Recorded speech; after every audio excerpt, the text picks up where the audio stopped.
തന്നെ വണ്ണമുള്ള ഒരാൾക്കും നല്ല കോൺഫിഡന്റ് ആയിട്ട് വെയർ ചെയ്യാൻ പറ്റുന്ന ഒരു ടൈപ്പ് ഡ്രസ്സാണ് പാനൽ കട്ട് ഡ്രസ്സുകൾ. നമ്മൾ ഇപ്പൊ ചെയ്തിരിക്കുന്നത് 6 പാനൽസ് വരുന്ന ഒരു പാറ്റേൺ ആണ്. 42 സൈസ് വരുന്ന ഒരാൾക്ക് വേണ്ടിയിട്ട് ചെയ്തിട്ടുള്ള ഒരു ഡ്രസ്സാണിത്. സ്മോൾ സൈസ് ഉള്ള ഒരാൾക്ക് പോലും മിനിമം ഒരു 3 മീറ്റർ മെറ്റീരിയൽ വേണം നമുക്ക് ഇങ്ങനെ ചെയ്തെടുക്കാൻ വേണ്ടിയിട്ട്. കുറച്ച് പ്രൊഫഷണൽ ആയിട്ട് നല്ല ഡീറ്റെയിൽ ആയിട്ടായിരിക്കും നമ്മുടെ ഇന്നത്തെ വീഡിയോ ഉണ്ടായിരിക്കുക. ഈ മോഡലിനകത്ത് നമ്മൾ പ്രിൻസസ് കട്ടാണ് കൊടുത്തേക്കുന്നത്. നിങ്ങൾക്ക് വേണമെങ്കിൽ അത് ഷോൾഡർ കട്ട് പോലെ ഷോൾഡറിൽ സ്റ്റാർട്ട് ചെയ്യുന്ന പോലെയും കൊടുക്കാം. അപ്പൊ തുടക്കത്തിൽ നമ്മൾ കണ്ട പോലെ തന്നെ ഇന്നത്തെ വീഡിയോയിൽ നമ്മൾ പഠിക്കാൻ വേണ്ടി പോകുന്നത് 6 പാനൽസ് വരുന്ന 6 പാനൽസ് വരുന്ന പ്രിൻസസ് കട്ടിലുള്ള കോളർ നെക്ക് വരുന്ന ഒരു കുർത്തയുടെ കട്ടിംഗ് ആണ്. അപ്പൊ കഴിഞ്ഞ ദിവസം ഒരു ആലിയ കട്ട് കുർത്തിയുടെ നമ്മൾ കട്ടിങ് ഇട്ടിട്ടുണ്ടായിരുന്നല്ലോ, അതിനകത്ത് യൂസ് ചെയ്തിരിക്കുന്ന സെയിം മെഷർമെന്റ്സ് ആണ് ഞാൻ ഇവിടെ എടുത്തിട്ടുള്ളത്. അപ്പൊ ആ മെഷർമെന്റ്സ് നമ്മൾ കോളറിലേക്കൊക്കെ വരുമ്പോൾ എന്തെല്ലാം ചേഞ്ചസ് വേണം, പ്രിൻസസ് കട്ട് കൊടുക്കുമ്പോൾ എന്തൊക്കെ ചേഞ്ചസ് വേണം എന്നുള്ളതാണ് കാണുന്നത്. അപ്പൊ ആദ്യം തന്നെ നമ്മൾ മാർക്ക് ചെയ്യാൻ വേണ്ടി പോകുന്നത് ഫ്രണ്ട് പീസാണ്. അപ്പൊ അതിലേക്ക് ഞാനിവിടെ തയ്യൽ തുമ്പില്ലാതെ 1.5 ഇഞ്ച് ഷോൾഡറിന്റെ സ്ലോപ്പാണ് മാർക്ക് ചെയ്തിട്ടുള്ളത്. 1.5 ഇഞ്ച് എന്നുള്ളത് സ്ലോപ്പ് മാത്രമാണ്, തയ്യൽ തുമ്പ് നമ്മളിവിടെ ആഡ് ചെയ്തിട്ടില്ല കേട്ടോ. കോളർ പോലെയുള്ള നെക്കിൽ നമ്മൾ തയ്യൽ തുമ്പ് ബാക്ക് പീസിലാണ് എക്സ്ട്രാ ആഡ് ചെയ്ത് കൊടുക്കുന്നത്. അപ്പോൾ ഇവിടെ ഫ്രണ്ടിൽ ജസ്റ്റ് സ്ലോപ്പിന്റെ മാത്രമേ മാർക്ക് ചെയ്യുന്നുള്ളൂ. അതിനുശേഷം ഞാനിവിടെ ഒരു 8 ഇഞ്ചിൽ ആം ഹോളിന്റെ ലെങ്ത് മാർക്ക് ചെയ്ത് കൊടുക്കുന്നുണ്ട്. അപ്പൊ ഇപ്പൊ വരച്ച 8 ഇഞ്ച് ആം ഹോളിന്റെ ലെങ്ത് നമ്മൾ സ്ട്രെയിറ്റ് ലൈൻ ആയിട്ടും വരച്ചു കൊടുക്കുക. അതിനുശേഷം നമ്മൾ 1.5 ഇഞ്ച് ഷോൾഡർ സ്ലോപ്പ് വരച്ചെടുത്തേക്ക് ടോട്ടൽ ഷോൾഡറിന്റെ നേരെ പകുതി, എന്നിട്ട് അതിന്റെ കൂടെ തയ്യൽ തുമ്പും. ഇവിടെ ബോഡി എന്നുള്ള ഫുൾ ഷോൾഡർ എന്ന് പറയുന്നത് 17 ഇഞ്ചാണ്. അതിന്റെ നേരെ പകുതി എന്ന് പറയുമ്പോൾ 8.5 ഇഞ്ച് പ്ലസ് തയ്യൽ തുമ്പും കൂടെ ചേർത്ത് ഞാനിവിടെ 8.75 ഒരു പോയിന്റുമാണ് ഷോൾഡറിന്റെ അവിടെ മാർക്ക് ചെയ്തിട്ടുള്ളത്. അപ്പൊ ഷോൾഡറിൽ കൊടുത്ത അതേ മെഷർമെന്റ് നമ്മൾ ആം ഹോൾ ലെങ്തിന്റെ ലൈൻ വരച്ചില്ലേ, അവിടെയും മാർക്ക് ചെയ്ത് കൊടുക്കണം. അപ്പൊ നമ്മൾ മാർക്ക് ചെയ്ത ആം ഹോൾ ലെങ്ത് ലൈനിൽ തന്നെ നമ്മൾ ഫുൾ ബസ്റ്റിന്റെ കൂടെ ലൂസ് ആഡ് ചെയ്തിട്ട് അതിന്റെ 4/1 ഭാഗം കൂടെ മാർക്ക് ചെയ്ത് കൊടുക്കണം. അപ്പൊ ബോഡി എന്നുള്ള ഫുൾ ബസ്റ്റിന്റെ മെഷർമെന്റ് എന്ന് പറയുന്നത് 43 ഇഞ്ചാണ്. അതിന്റെ കൂടെ ഞാൻ 2 ഇഞ്ച് ലൂസ് ആഡ് ചെയ്തു. ലൈനിങ് ആഡ് ചെയ്യുന്നുള്ളത് കൊണ്ടാണ് 2 ഇഞ്ച് ലൂസ് ആഡ് ചെയ്തത്. അപ്പൊ 45. അതിന്റെ 4/1 ഭാഗം എന്ന് പറയുമ്പോൾ 11.25. ആ 11.25 നമ്മൾ ആം ഹോൾ ലെങ്ത് വരച്ചില്ലേ, ആ ലൈനിൽ വരച്ചു കൊടുക്കുക. ഇനി നമ്മൾ ചെയ്യുന്നത് നമ്മൾ ഷോൾഡറിൽ മാർക്ക് ചെയ്തിട്ടുള്ള 8.25 ഒരു പോയിന്റും അതേപോലെ ആം ഹോളിന്റെ ആ ലെങ്ത് വരച്ചെടുത്ത് മാർക്ക് ചെയ്തിട്ടുള്ള 8.25 ഒരു പോയിന്റും ഉണ്ടല്ലോ, ഇതിനെ തമ്മിൽ സ്ട്രെയിറ്റ് ആയിട്ട് കണക്ട് ചെയ്യാം. എന്നിട്ട് അതിന്റെ സെന്റർ കണ്ടുപിടിച്ചിട്ട് ഇപ്പൊ 8 ഇഞ്ചാണല്ലോ നമ്മൾ ഇവിടെ കൊടുത്തത്, അതിന്റെ സെന്റർ എന്ന് പറയുമ്പോഴത്തേന് 4 ഇഞ്ച്. ഈ 4 ഇഞ്ചും നമ്മൾ 11.25 തമ്മിൽ കണക്ട് ചെയ്തിട്ട് ഒരു ഫ്രഞ്ച് കർവ് സ്കെയിൽ യൂസ് ചെയ്തിട്ട് കർവ് കൊടുക്കുക. അങ്ങനെ നമുക്കിപ്പോ ആം ഹോളിന്റെ കർവ് കിട്ടി. ഇനി ഇതിനെ ഒന്ന് ചെക്ക് ചെയ്ത് നോക്കണം. അപ്പൊ ചെക്ക് ചെയ്ത് നോക്കുമ്പോൾ എന്താ നോക്കേണ്ടതെന്ന് പറഞ്ഞാല് നമ്മുടെ ബോഡി എന്നുള്ള ആം ഹോളിന്റെ മെഷർമെന്റ് ഉണ്ടല്ലോ, ഇവിടെ അത് 21 ഇഞ്ചാണ്. അപ്പൊ ലൈനിങ് ഉള്ളത് കൊണ്ട് ഞാൻ 1 ഇഞ്ചും കൂടെ എക്സ്ട്രാ ആഡ് ചെയ്തിട്ട് 22 ഇഞ്ച്. അപ്പൊ 22ന്റെ നേരെ പകുതി എന്ന് പറയുമ്പോൾ 11 ഇഞ്ച്. ഈ 11 ഇഞ്ച് നമുക്ക് കർവ് അളന്ന് നോക്കുമ്പോഴത്തേനും കിട്ടണം. അളന്ന് നോക്കേണ്ടത് എങ്ങനെയാന്ന് വെച്ചാല് വരച്ചെടുത്ത കൂടെ അല്ല, നമുക്ക് സ്റ്റിച്ച് എവിടെ കൂടെയാണോ വരുന്നത് അതിലെ കൂടെ വേണം നമ്മൾ അളന്ന് നോക്കാൻ വേണ്ടിയിട്ട്. അപ്പൊ 8 ഇഞ്ച് എന്നുള്ള ലൈനിൽ ഞാൻ ഇതൊക്കെ മാർക്ക് ചെയ്തപ്പോൾ എനിക്ക് ആ മെഷർമെന്റ് കിട്ടിയില്ല. അതുകൊണ്ട് ഞാൻ 1 ഇഞ്ചും കൂടെ എക്സ്ട്രാ താഴേക്ക് നീട്ടി വരച്ചു. അപ്പൊ ഇപ്പൊ നമ്മുടെ ആം ഹോൾ ലെങ്ത് എന്ന് പറയുന്നത് 8 ഇഞ്ചല്ല, പകരം 9 ഇഞ്ചാക്കി നമ്മൾ നീട്ടി വരച്ചിട്ടുണ്ട്. അപ്പൊ നേരത്തെ ചെയ്ത അതേ പ്രൊസീജിയർ ഇവിടെ ചെയ്യുക. എന്നിട്ട് വീണ്ടും ചെക്ക് ചെയ്ത് നോക്കുക. അപ്പൊ ഇവിടെ എനിക്ക് 11 ഇഞ്ച് കിട്ടുന്നുണ്ട്. അതുകൊണ്ട് അത് നമ്മൾ ഫിക്സ് ചെയ്തു. ഇനിയാണ് നമ്മൾ ചെറിയൊരു വ്യത്യാസം വരുത്താൻ വേണ്ടി പോകുന്നത്. ആദ്യമേ ഇനി നമ്മൾ മാർക്ക് ചെയ്യേണ്ടത് പോയിന്റ് ലെങ്ത് ആണ്. ഇവിടെ അത് 10 ഇഞ്ച്. പോയിന്റ് ലെങ്ത് എന്ന് പറയുന്നത് അപ്പെക്സ് പോയിന്റ് ലെങ്ത് ആണ്. നമ്മുടെ ഷോൾഡറിൽ നിന്ന് നമ്മുടെ ബസ്റ്റിന്റെ ഹയസ്റ്റ് പോർഷൻ വരേക്കുള്ള ലെങ്ത് ആണ് ഈ പറയുന്ന പോയിന്റ് ലെങ്ത്. അതിവിടെ 10 ഇഞ്ചാണ്. അത് ഞാൻ മാർക്ക് ചെയ്യുന്നുണ്ട്. അതിനുശേഷം നമ്മൾ ഷേപ്പിന്റെ ലെങ്ത് 15 ഇഞ്ച് അത് മാർക്ക് ചെയ്ത് കൊടുക്കുന്നുണ്ട്. അത് കഴിഞ്ഞിട്ട് ഹിപ്പിന്റെ ലെങ്ത് 21 ഇഞ്ചാണ്. അതും ഞാനിവിടെ മാർക്ക് ചെയ്തിട്ടുണ്ട്. അപ്പൊ ഇവിടെ വന്നിരിക്കുന്ന വ്യത്യാസം എന്താന്നുള്ളത് നിങ്ങൾക്ക് മനസ്സിലായോ? നമ്മൾ അഡീഷണൽ ആയിട്ട് ബസ്റ്റിന്റെ പോയിന്റ് ലെങ്തും കൂടെ നമ്മളിവിടെ മാർക്ക് ചെയ്തെടുത്തിട്ടുണ്ട്. ഇനി നമ്മൾ ഈ 3 ലൈൻസും സ്ട്രെയിറ്റ് ലൈൻ ആയിട്ട് വരച്ചെടുക്കുക.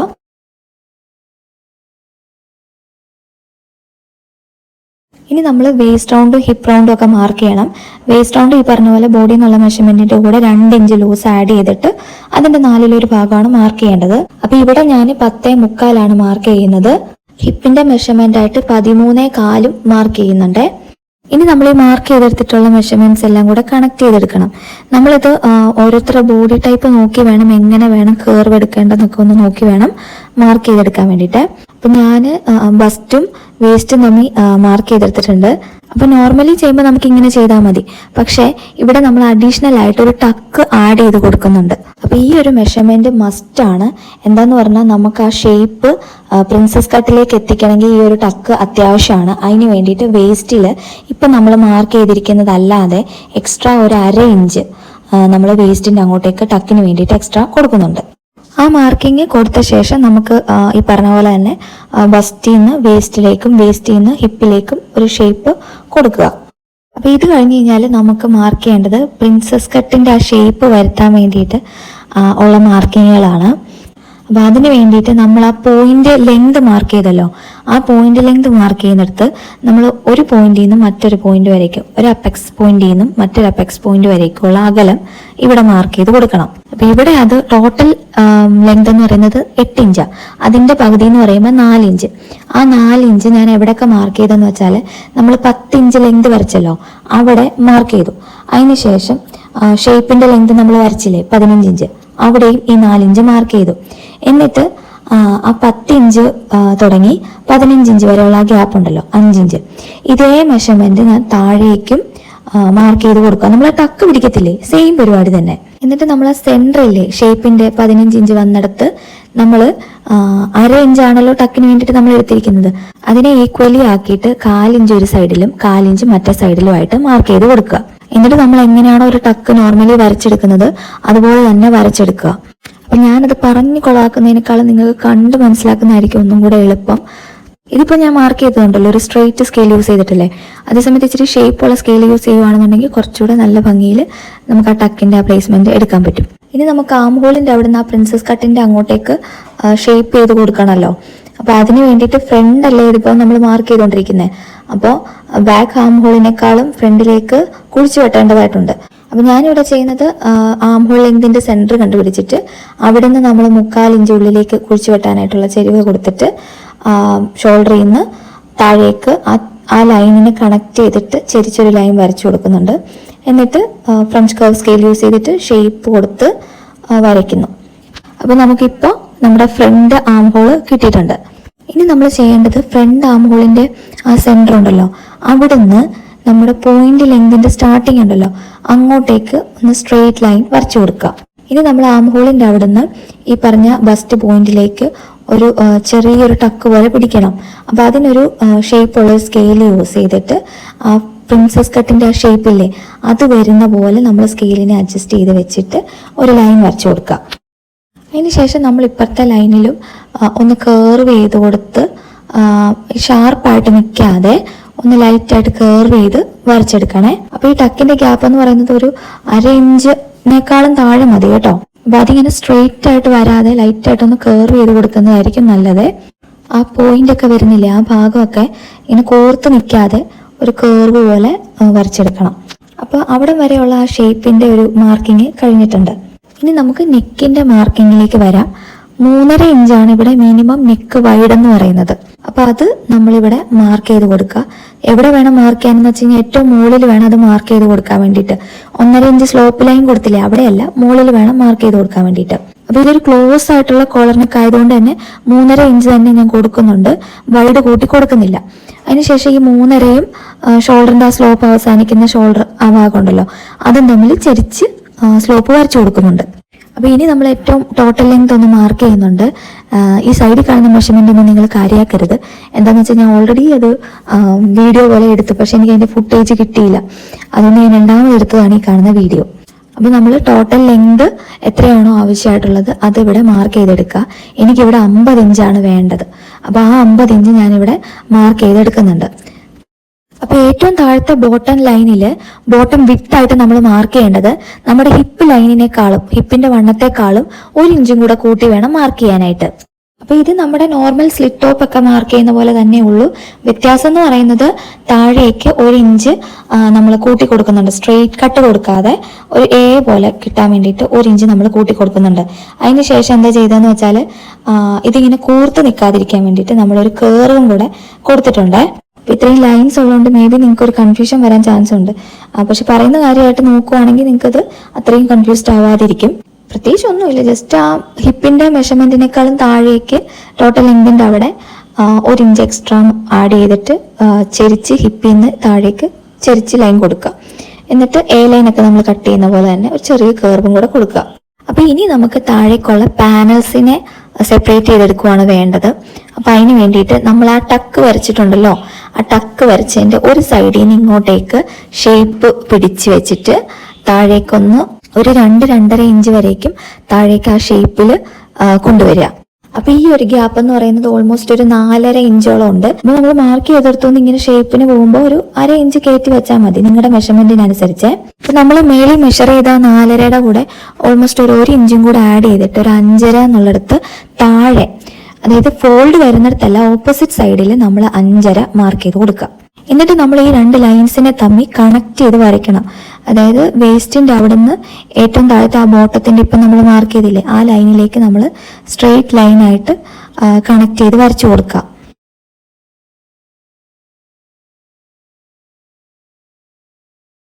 അപ്പൊ ഇത് വരച്ച ശേഷം നമ്മൾ ടക്കിന്റെ അവിടെ നിന്ന് താഴേക്ക് ഒരു ഷേപ്പ് കൊടുത്ത പോലെ തന്നെ അതിന്റെ ഓപ്പോസിറ്റ് സൈഡിൽ നിന്ന് താഴേക്ക് ഒരു ലൈറ്റ് ആയിട്ട് ഒരു ഷേപ്പ് കൂടെ കൊടുക്കുക.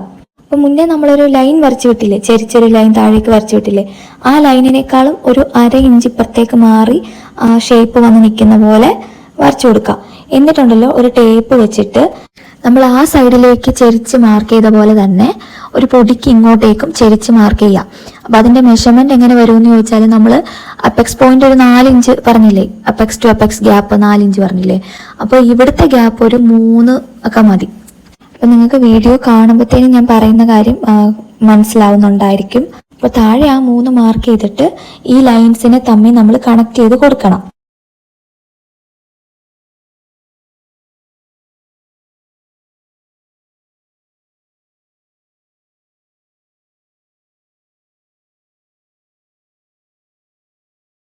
അപ്പൊ താഴെ ഞാൻ ചെറിയ ഏറ്റക്കുറച്ചിലൊക്കെ വരാതിരിക്കാൻ വേണ്ടിയിട്ട് ലൈൻസ് അഡ്ജസ്റ്റ് ചെയ്ത് വരച്ചിട്ടുണ്ട്. പക്ഷെ അത് കുഴപ്പമില്ല, നിങ്ങൾക്കത് സ്റ്റിച്ച് ചെയ്ത് കഴിഞ്ഞിട്ട് ബോട്ടം ഭാഗം ഏറ്റക്കുറച്ചിൽ വരുന്നതൊന്ന് ട്രിം ചെയ്ത് മടക്കിയടിച്ചാൽ മതിയേ.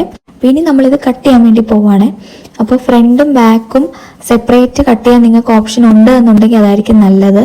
അപ്പം ഞാനിവിടെ ഫ്രണ്ടിനെ ബേസ് ചെയ്തിട്ടായിരിക്കും കട്ട് ചെയ്യുന്നുണ്ടാവുക. എന്നിട്ട് ഞാൻ ക്ലോത്തിലേക്ക് മാർക്ക് ചെയ്യുമ്പോൾ ബാക്കിലേക്ക് എന്തെല്ലാം അഡ്ജസ്റ്റ്മെന്റ് ചെയ്യണോ അതൊക്കെ അനുസരിച്ചായിരിക്കും ചെയ്യുന്നുണ്ടാവുക. അപ്പം നിങ്ങൾക്ക് കൺഫ്യൂഷൻസ് എല്ലാം ഒഴിവാക്കാൻ വേണ്ടി ഏറ്റവും നല്ലത് ഫ്രണ്ടും ബാക്കും ഇതേപോലെ ഒരു പേപ്പർ പാറ്റേൺ സെറ്റ് ചെയ്തെടുക്കുന്നതായിരിക്കുമേ. അപ്പം നമ്മുടെ മുന്നത്തെ കോളർ കട്ടിങ്ങിന്റെ വീഡിയോ കണ്ടിട്ടുള്ളവർക്കാണെങ്കിൽ മനസ്സിലായിട്ടുണ്ടാവും ഇതിൽ എന്തെല്ലാം വേരിയേഷൻ വരുത്തണം എന്നുള്ളത്.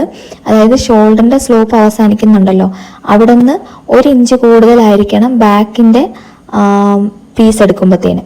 അതേപോലെ തന്നെ നെക്കിന്റെ അവിടെ അവസാനിക്കുമ്പോൾ ഒരു 3/4 ഇഞ്ച് അല്ലെങ്കിൽ 1/2 ഇഞ്ച് വ്യത്യാസത്തിലായിരിക്കണം ഉണ്ടായിരിക്കേണ്ടത്. അപ്പൊ അത് ഞാൻ കുറച്ച് കഴിയുമ്പോൾ കട്ട് ചെയ്യുമ്പോഴത്തേനും കാണിച്ചു തരാം കേട്ടോ.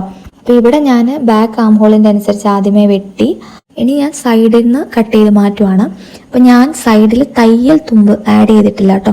തയ്യൽ തുമ്പ് നമ്മൾ ഫാബ്രിക്കിൽ മാർക്ക് ചെയ്യുമ്പോഴാണ് ആഡ് ചെയ്യുന്നത്, വേറൊന്നും കൊണ്ടല്ല. തുണി തികയുമോ എന്തോരം തികയും എന്നുള്ളതിനൊക്കെ നോക്കിയിട്ട് വേണം മാർക്ക് ചെയ്യാൻ വേണ്ടിയിട്ട്. അപ്പൊ ഞാൻ ഫ്രണ്ട് പീസിൻ്റെത് കൈക്കുഴിയുടെ അവിടെ കുഴിച്ച് വെട്ടുവാണേ. അതിനുശേഷം ഷോൾഡറിന്റെ സ്ലോപ്പ് അതും നമ്മൾ കട്ട് ചെയ്തെടുക്കുന്നുണ്ട്. ഇനി നമ്മൾ ആ സൈഡിലത്തെ ഇതെല്ലാം കട്ട് ചെയ്ത് മാറ്റുക എന്നുള്ളതാണ്. എന്നിട്ട് ടോട്ടൽ ലെങ്ത് നമ്മൾ മാർക്ക് ചെയ്തിടവും കട്ട് ചെയ്ത് മാറ്റാം കേട്ടോ. അപ്പൊ ഇനി നമുക്ക് ആ പ്രിൻസസ് കട്ടിന്റെ ഷേപ്പിനെ കട്ട് ചെയ്തെടുക്കണം. അപ്പൊ ബാക്ക് പീസാണ് ആദ്യം കട്ട് ചെയ്യുന്നുണ്ടെങ്കിൽ നമുക്ക് പ്രത്യേകിച്ച് ടെൻഷനൊന്നുമില്ല.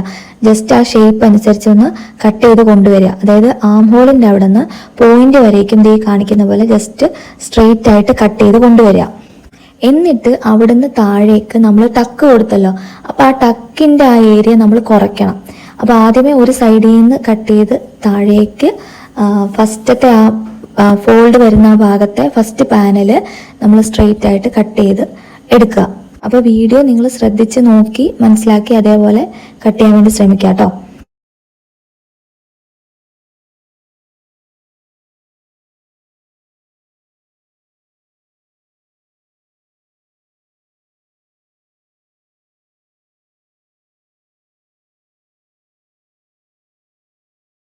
അപ്പൊ നമ്മുടെ സെൻട്രൽ ഭാഗത്ത് വരുന്ന പാനല് കട്ട് ചെയ്ത് എടുത്തിട്ടുണ്ട്.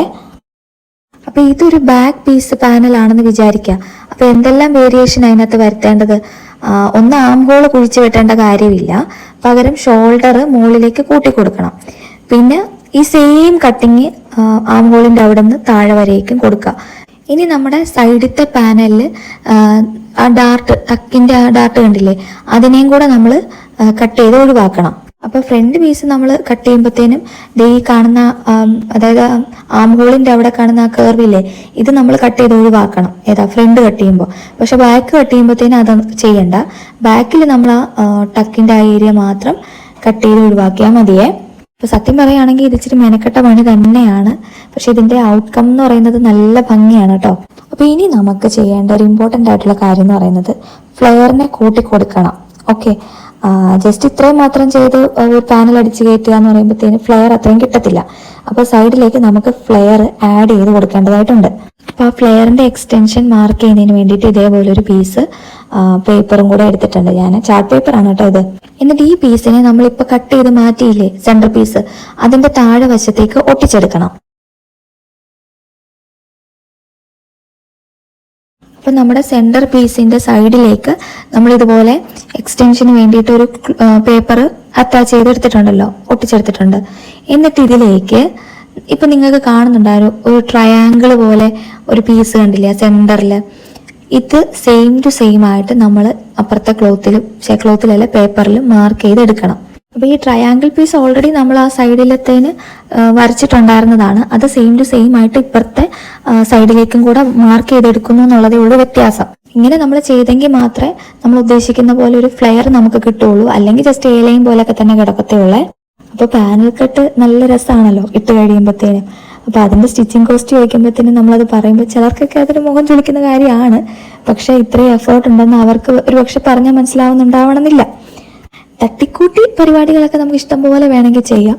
പക്ഷെ ഇതാണ് ഒരു പ്രോപ്പർ വേ. ഇങ്ങനെ ചെയ്തെങ്കിലേ അതിന്റെ ഭംഗി അതിനുണ്ടാവുള്ളൂ. അപ്പൊ ഞാനത് ജസ്റ്റ് ഒന്ന് പറഞ്ഞു പോയെന്നേ ഉള്ളൂ. നിങ്ങൾ ആരെങ്കിലും ഇതുപോലെ ട്രൈ ചെയ്യുന്നുണ്ടെങ്കിൽ അതിനനുസരിച്ചുള്ള ചാർജ് മേടിക്കണം എന്ന് പറയാനാണ്. അപ്പൊ ഇനി നമ്മൾ ഇപ്പൊ വരച്ചിരിക്കുന്ന ആ എക്സ്ട്രാ കൊടുത്തിരിക്കുന്ന ആ പീസിനെ കട്ട് ചെയ്ത് മാറ്റാം. അപ്പൊ ഇപ്പൊ നിങ്ങൾക്ക് മനസ്സിലായി കാണും, വീതി കൂടിയിട്ടുണ്ടല്ലോ. നമ്മൾ എക്സ്ട്രാ പീസ് അറ്റാച്ച് ചെയ്ത് കൊടുത്തിട്ടുണ്ട്. ഇപ്പൊ ഓട്ടോമാറ്റിക്കലി വീതി കൂടിയിട്ടുണ്ട്. പാനൽസിന്റെ വീതി നമുക്ക് വേണം എങ്ങനെ വേണോ അഡ്ജസ്റ്റ് ചെയ്യാം കേട്ടോ. കൂട്ടിയും കൊടുക്കാം, കുറച്ചും കൊടുക്കാം. അപ്പൊ അതൊക്കെ നമ്മുടെ ക്ലോത്തിന്റെ അളവനുസരിച്ചും റിക്വയർമെന്റ് അനുസരിച്ചും ഒക്കെ നോക്കുക. അപ്പൊ അങ്ങനെ നമ്മുടെ സെന്റർ പാനൽ റെഡിയാക്കി എടുത്തിട്ടുണ്ട്. ഇനി നമ്മുടെ ആ സൈഡത്തെ പാനലില്ലേ, ഇത് കട്ട് ചെയ്യുമ്പോൾ ശ്രദ്ധിക്കേണ്ടതെന്ന് പറഞ്ഞാൽ നമ്മൾ ബാക്കിലാണ് കൊടുക്കാൻ ഉദ്ദേശിക്കുന്നുണ്ടെങ്കിൽ ഇത് ഇങ്ങനെ അങ്ങ് വിട്ടേക്കാം. ആം ഹോള് കുഴിച്ചു വെട്ടാതെ ഇങ്ങനെ അങ്ങ് വിട്ടേക്കാം. അതേ സമയത്ത് ഫ്രണ്ടിലേക്ക് വേണ്ടിയിട്ടാണ് എടുക്കുന്നുണ്ടെങ്കിൽ ആം ഹോളും കുഴിച്ചു വെട്ടണം. ഈ സൈഡിൽ എക്സ്ട്രാ നിൽക്കുന്ന ഒരു 1/2 ഇഞ്ച് ഷേപ്പ് നമ്മൾ കൊടുത്തില്ലേ, അതും കുഴിച്ചു വെട്ടണേ. അപ്പൊ കട്ടിങ് വീഡിയോയിൽ ഞാൻ ഇത്രയൊക്കെ പറയുന്നുള്ളൂ, കൂടുതൽ ഇനി പറഞ്ഞ് കുളമാക്കുന്നില്ല. അപ്പൊ എനിക്ക് നല്ലോണം അറിയാം ഈ ഒരു മെത്തേഡ് കുറച്ച് പാടാണ് മനസ്സിലാക്കിയൊക്കെ എടുക്കാനായിട്ട്. പക്ഷെ പഠിച്ചെടുക്കുവാണെന്നുണ്ടെങ്കിൽ നല്ല ഫിറ്റിങ്ങിൽ നിങ്ങൾക്ക് ഒരു പാനൽ കട്ട് അടിപൊളിയായിട്ട് പ്രിൻസസ് കട്ടിൽ ചെയ്തെടുക്കാൻ പറ്റും. അപ്പൊ അടുത്ത നമ്മുടെ വീഡിയോയിൽ ഇതെങ്ങനെ ക്ലോത്തിൽ മാർക്ക് ചെയ്യാം, കട്ട് ചെയ്യാം, സ്റ്റിച്ച് ചെയ്യാം എന്നുള്ളതൊക്കെ ഞാൻ കാണിക്കാം. അപ്പൊ അതിന്റെ കട്ടിങ് വീഡിയോ ആയിട്ട് ഞാൻ വേഗം വരാം. അതുവരെയും